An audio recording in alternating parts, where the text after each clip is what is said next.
நண்பர்களே, நான் உங்கள் பாலு. இப்போ திருமணம் இப்போ எப்படின்னா நிறைய பேருக்கு திருமணத்தை தடை. அவங்க படிக்கிறது, வேலைக்கு போகிறது இது வழியே அதை முக்கியத்துவம் கொடுக்கறதுனால திருமணம் தள்ளி போய்கிட்டே இருக்குது. அவங்கக்கிட்ட வேலையில் காம்படிஷன் ஜாஸ்தி. அதனால் நிதானமாக எங்கேயும் போகக்கூட முடியலை. எல்லாம் மிஷினரி இயந்திர வாழ்க்கை ஆயிடுச்சு.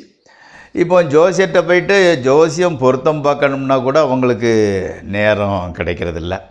அதனால் என்ன சொல்கிறாங்கன்னா, என்னோடய நட்சத்திரத்துக்கு எந்த நட்சத்திரம் பொருந்தாது அதை மட்டும் பார்த்து சொல்லுங்கள் சார், மற்ற நாங்கள் பார்த்துக்குறோங்கிற மாதிரி சொல்லிக்கிட்டு வராங்க. அதுதான் யோசனை பண்ணேன். நீங்கள் அதுக்கு கூட எப்படின்னா, அது கூட நீங்கள் ஜோசியர்கிட்ட போக வேண்டாம், ஃபோன் பண்ண வேண்டாம், நானே சொல்கிறத கேட்டு குறிப்பு வச்சுக்கோங்கிறது மாதிரி நான் இப்போ எப்படின்னா, எந்தெந்த நட்சத்திரத்தில் பிறந்தவங்களுக்கு எந்த நட்சத்திரம் பொருந்தாது, மிச்சத்தை நீங்கள் பார்த்துக்கோங்க அப்படிங்கிற மாதிரி ஒரு அவுட்லைன் சொல்லிக்கிட்டு